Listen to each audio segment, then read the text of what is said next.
Good morning. আমি doctor Amit Saha. আজকে যে বিষয়টি নিয়ে আলোচনা করব সেটা খুবই সাধারণ বিষয়। প্রত্যেক মহিলারই কোনো না কোনো সময় জীবনে হয়, এবং কিন্তু এর সঠিক কারণ নির্ধারণ এবং সঠিক চিকিৎসা দরকার। কারণ এটা যেমন অতি সাধারণ জিনিস হতে পারে, সেমনি আবার অতি ভয়ঙ্কর কোনো কারণ বা খুব খারাপ জিনিসেরও আগাম ইঙ্গিত হতে পারে। তো বিষয়টা হচ্ছে মহিলাদের সাদা স্রাব, যেটাকে আমরা বলি হোয়াইট ডিসচার্জ ভ্যাজাইনা, অথবা নানান রকম যে নামে বিভিন্ন জায়গায় লোকালি নানান রকম নামের ইউজ হয়, কিন্তু আমরা কমনলি আমার আলোচনার জন্য এটাকে সাদা স্রাব বলেই রাখবো। যদিও সাদা স্রাব বলতে শুধুমাত্র সাদা স্রাব বা ইত্যাদি যে হোয়াইট ডিসচার্জ বা ভ্যাজাইনা এইটুকুর মধ্যেই সীমাবদ্ধ রাখবো না। তার কারণ এই যে সাদা স্রাব আমরা যেটাকে বলি কমনলি মহিলারা এসে বলে ডাক্তারবাবু আমার সাদা স্রাব হচ্ছে, আমরা অনেক সময় এক্সামিন করতে গিয়ে দেখতে পারি সেটা হয়তো সিম্পল সাদা স্রাব না হয়ে তার বিভিন্ন ধরন হতে পারে। আমি বিষয়টা নিয়ে পরে আসছি। তো প্রথমে শুরু করি একটা অভিজ্ঞতা দিয়ে। আমার কাছে তখন আমি এনআরএস মেডিকেল কলেজে, আমার কাছে একজন খুব বয়স্ক 80 ঊর্ধ্ব মা এলেন দেখাতে। ডাক্তারবাবু তার বৌমা সঙ্গে নিয়ে এসছেন। এই সময় ডাক্তারবাবু শাশুড়ির মায়ের মাসিকের রাস্তা দিয়ে দেখুন রক্তপুঁজ বেরোচ্ছে। তো রক্তপুঁজ বেরোচ্ছে, ন্যাচারালি আমরা তাকে বাকি কিছু বাকি জেনারেল এক্সামিনেশন ইত্যাদির পর আমরা তাকে এক্সামিন করতে গেলাম। তো এক্সামিন করতে গিয়ে মানে চমকে যাওয়ার মতো ঘটনা সেটা হচ্ছে তার মাসিকের রাস্তার ভেতরে একটি বালা, যেটা আগেকার দিনে কেন বলবো, গ্রামেগঞ্জে এখনও মহিলারা এই জরায়ু বেরিয়ে আসাটা আটকানোর জন্যে অনেক সময় ভেতরে বালা, যেটাকে আমরা আমাদের ল্যাঙ্গুয়েজে বলি পেশারি, কিন্তু পেশারি প্রপার পেশারি ইউজ না করে অনেকে ওই পলা যেটা আমরা করি প্লাস্টিকের কোনো চুড়ি বা এইগুলো ঢুকিয়ে রেখে জরায়ু বেরোটা আটকায়। তো মহিলা ওইটা পড়েছিলেন, এই মা ওটা পড়েছিলেন প্রায় 30 বছর আগে, এবং তার পরবর্তীকালে তার স্বামী মারা যায়। তিনি লজ্জায় কাউকে সেটা বলতে পারেননি, এবং সেটা সেখানে থেকে থেকে জায়গাটা আলসার হয়ে ঘা হয়ে পুজ হয়ে কাউকে মাকে জিজ্ঞেস করলেন যে আপনি এটা বলেননি কেন, আপনার অসুবিধা তো অনেক দিন হচ্ছে, maybe 10 years, more than 10 years এই অসুবিধা হচ্ছে আপনার। তো বলছেন যে না আমি লজ্জায় কাউকে বলতে পারিনি। তো জানলো কি করে? জানলো বৌমা যখন দেখলো যে বিছানার চাদরে রক্ত লাগছে, তখন হচ্ছে বৌমা জানতে পারলো। তো এই যে বিষয়গুলো হচ্ছে আমাদের সমাজে এমন একটা অদ্ভুত জায়গায় গেছে যে এইটা যদি সময় মতো নির্ধারণ হতো এবং সময় মতো যদি এটা বের করে নেওয়া হতো বা কিছু হতো, তাহলে হচ্ছে চিকিৎসা হতো, তাহলে হচ্ছে এটা এত ভয়ঙ্কর দিকে যেত না। আসবো এই বিষয়ে বিশদে পরে আসবো। আমি আপাতত শুরু করি। সাদা স্রাব বলতে আমরা কি বুঝি বা বিষয়টা কি? বিষয়টা হচ্ছে আমাদের মহিলাদের যেটা একটা ভ্যাজাইনাল ডিসচার্জ, মাসিকের রাস্তায় জল যায়, সেটা জলের মতো তরল পদার্থ যেটা যায় সেটা কিন্তু নর্মালি কালারলেস, ওডারলেস, কোনো গন্ধ থাকে না বা কোনো রং থাকে না। এটা বিভিন্ন কারণে কখনো কখনো বেশি হতে পারে। যখন শরীরে কোনো একটা ইস্ট্রোজেন হরমোনের একটু বেশি হয় তখন তাদের বেশি হতে পারে। যেমন বয়স সন্ধিকালে মেয়েদের হতে পারে, যেমন পিউবার্টির সময় বা এর সময় হতে পারে, সেই সময় তাদের সাদা স্রাব হয়। প্রেগনেন্সি যখন হয়, প্রেগনেন্সির সময় হতে পারে। আচ্ছা, যখন আপনার এই প্রতি মাসে যখন মাসিক যে সাইকেলটা চলছে, সাইকেলের সময় যখন 14 দিনের আশপাশ দিয়ে, মানে মিড সাইকেল 14 দিনের আশপাশ দিয়ে যখন ওভিউলেশনটা যখন হচ্ছে, সেই ওভিউলেশনের সময় হতে পারে। আর মাসিকের কয়েকদিন আগে থেকে হতে পারে, যেটা হচ্ছে কনজেশনের কারণে হয়। তো আমাদের যে মাসিকের যে রাস্তাটা, তার মধ্যে খুব গ্ল্যান্ড, ভ্যাজাইনা যেটা বলি, তার মধ্যে কিন্তু খুব গ্ল্যান্ড আছে, এরকম এক বার্থোলিনস গ্ল্যান্ড আছে। সেটা একমাত্র সেক্সুয়াল অ্যাক্টিভিটি যখন হয় তখন জায়গাটা লুব্রিকেট করার জন্য হচ্ছে একটা সিক্রিশন বেরোয়। তাছাড়া যে সিক্রিশনটা বেরোয় মূলত কিন্তু আমাদের জরায়ুর মুখের থেকে বেরোয়, সেটা হচ্ছে সার্ভাইকাল গ্ল্যান্ডস বা ওইখান থেকে বেরোয়। তো পিউবার্টি এজ গ্রুপে কী হয়, অনেক সময় ওটা ইরোশন বা একটু কনজেনিটাল একটোপি এগুলো থাকার কারণে সেখানে সে সময় হচ্ছে একটু বেশি হতে পারে। এছাড়া হরমোনের আধিক্য ইত্যাদি হতে পারে। আর সেক্সুয়াল এক্সাইটমেন্ট, যখন যৌন মিলন করছেন বা যৌন উত্তেজনা, সেই সময় হচ্ছে ভ্যাজিনাল সিক্রিশন বাড়ে। তো কি বললাম, নর্মালি সেটা হচ্ছে কালারলেস, ওডারলেস নর্মালি। কিন্তু কখনো কখনো দেখা যায় এটা কি হতে পারে, এটা হচ্ছে সাদা, মানে হোয়াইট হতে পারে, সাদা হতে পারে, অনেক সব ফাঙ্গাল ইনফেকশন ইত্যাদি ইনফেক্টিভ কারণে সাদা হতে পারে, বা হলুদ হতে পারে, ব্যাকটেরিয়াল ইনফেকশনের কারণে হলুদ হতে পারে, অথবা যেমন আগে বললাম যে ফরেন বডি থেকে গেল, সেই কারণে কোনো বাইরের জিনিস ভেতরে রয়ে গেল, যেমন বাচ্চা মেয়েদের, একদম ছোট বাচ্চা মেয়েদের অনেক সময় গ্রামের দিকে দেখা যায় যে ধান, বিশেষ করে ধানের ঢুকে যায়, সেখান থেকে হতে পারে, অথবা ক্যান্সার বেশি বয়সে বা অনেক সময় ক্যান্সারের কারণে, ক্যান্সার হয়েছে সেখানে জরায়ুর মুখে ক্যান্সার বা জরায়ুর মুখে ক্যান্সার, সেখান থেকে একটা দুর্গন্ধযুক্ত সিক্রিশন আসতে পারে। তো এই চারটে ভাগে মূলত আমরা তাহলে ভাগ করতে পারি। একটা হচ্ছে নর্মালটা বেশি হচ্ছে, যেটা হচ্ছে সাদা স্রাব, একদম জলের মতো সাদা বলতে কালারলেস ওডারলেস, বারবার বলছি। তো সেই সাদা স্রাব জলের মতো একটু বেশি হচ্ছে, যেটা হচ্ছে বেরিয়ে আপনাদের অনেক সময় মেয়েদের আন্ডারগার্মেন্টসে দেখতে পারেন ব্রাউন স্টেন করে, হ্যাঁ। আর এছাড়া হতে পারে আপনার ইনফেক্টিভ কোনো কারণ হতে পারে, নানান রকম ফাঙ্গাল ইনফেকশনের কারণে, যেটা ট্রাইকোমোনিয়াসিস খুব কমন ফাঙ্গাল ইনফেকশনের কারণে যেটা হয়, সেটা হচ্ছে একটা দই যেমন ছ্যাঁকড়া ছ্যাঁকড়া কেটে গেলে হয়, সেইটা হতে পারে। তো সেখানে সেটা হচ্ছে ফাঙ্গাল ইনফেকশন আমাদের ভাবতে হবে। তার সঙ্গে কিন্তু জায়গাটা চুলকোতে পারে, যেটাকে প্লুরাইটাস ভালো বলে, জায়গাটা আপনার চুলকোতে পারে খুব।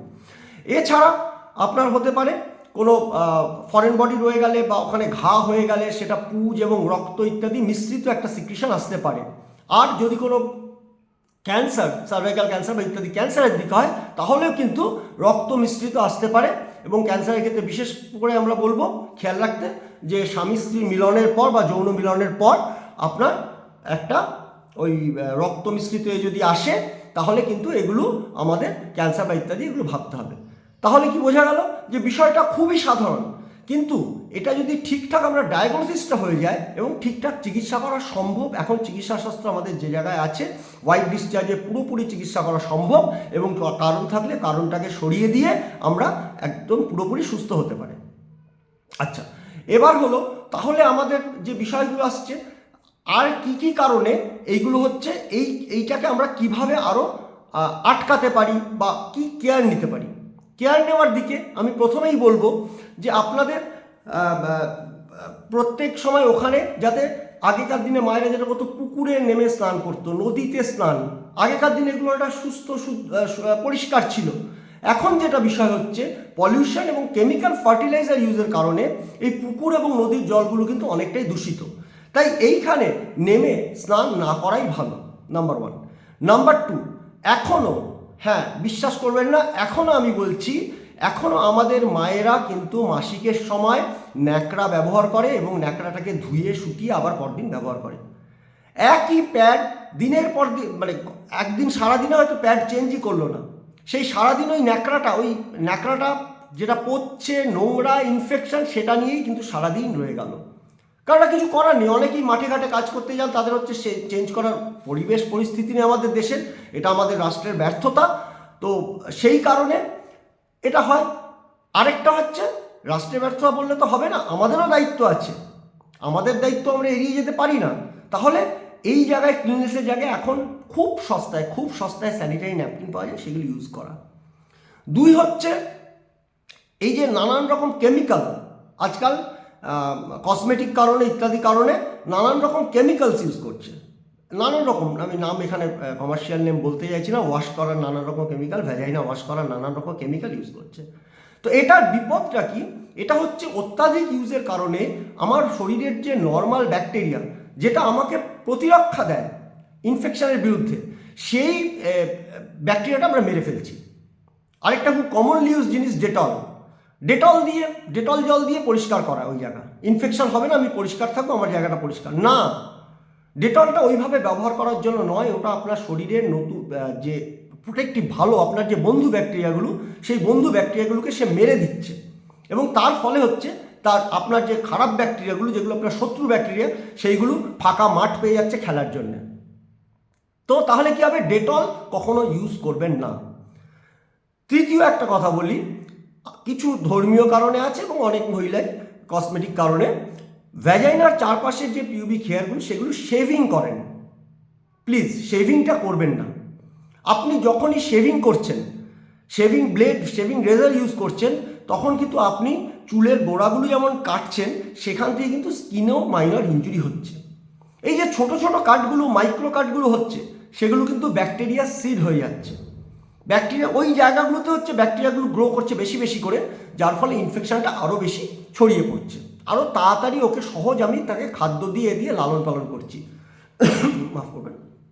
তাহলে আমাকে কি করতে হবে, এই ইনফেকশনের যাতে না হতে পারে, আমাকে যদি কাটতেই হয় পিউবিক হেয়ার, যদি আমাকে কাটতেই হয়, ওখানকার চুলগুলো যদি আমাকে কাটতেই হয়, তাহলে আমি কি করব, ট্রিম করবেন। রেজার ইউজ করবেন না প্লিজ, ট্রিম করবেন সবাই। তৃতীয়ত বলি, আন্ডারগার্মেন্টস প্রতিদিন ধোয়া ফ্রেশ আন্ডারগার্মেন্টস পরবেন, প্রতিদিন আন্ডারগার্মেন্টস চেঞ্জ করবেন, এটা খুব ইম্পর্ট্যান্ট। এবার আমি আসি তাহলে কি কি হতে পারে, আরও দিকগুলো কি কি হতে পারে। এখন যে হোয়াইট ডিসচার্জ ভ্যাজাইনা যেগুলো আসছে, সেগুলো আমাদের হচ্ছে নানান দিক থেকে আমাদের নানান কারণ হতে পারে।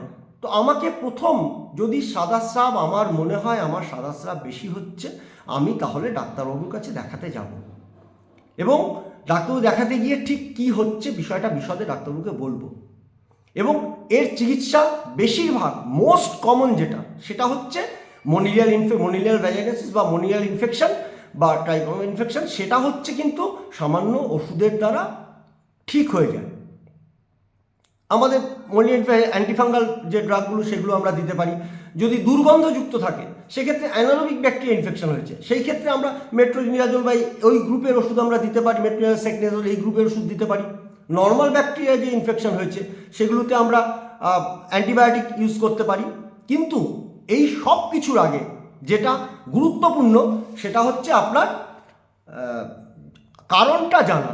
ওই যে বললাম, কারণটা হতে পারে ভেতরে কোনো ক্যান্সার হচ্ছে বা কিছু হচ্ছে, সেটা কিন্তু একটা কারণ হতে পারে। তাই সবার আগে ডাক্তারবাবুকে দিয়ে পারস্পেকুলাম পারভাইজানাল এক্সামিনেশনটা করিয়ে নিয়ে, যে বা আর যা টেস্ট দরকার, যদি আমার প্যাপস্মিয়ার করতে হয়, কিছু করতে হয়, সেগুলো করে নিয়ে দেখে নেওয়া যে খারাপ কিছু নেই তো, তাহলে কিন্তু বাকিটার চিকিৎসা খুবই সোজা।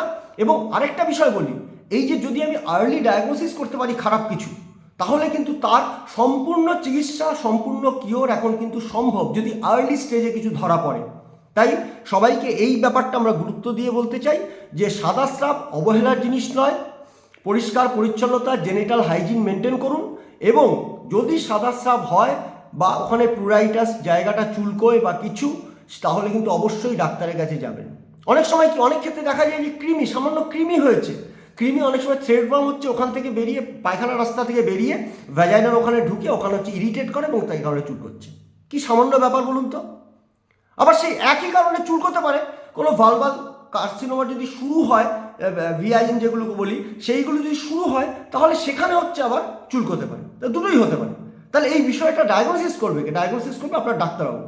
তাই কোনো রকম নর্মাল যে ভ্যাজাইনাল ডিসচার্জ, যেটা হচ্ছে শুধু মাসিকের রাস্তাটা ভেজা রাখে, এর বাইরে অন্য সময় মানে মাসিকের সময় বা মাসিকের আগ দিয়ে বা যেগুলো সময়গুলো বললাম সেইগুলো বাদ দিয়ে কখনো যদি মনে হয় অতিরিক্ত তরল পদার্থ আমার ভ্যাজাইনা দিয়ে বেরোচ্ছে, তাহলে অবশ্যই ডাক্তারবাবুর কাছে যাবেন, বিষয়টাকে গুরুত্ব দিয়ে বিশ্লেষণ করবেন, তবেই আপনি কিন্তু এর সঠিক চিকিৎসা করবেন। এটা অত চিন্তারও কিছু নেই, বিপজ্জনকও কিছু নেই।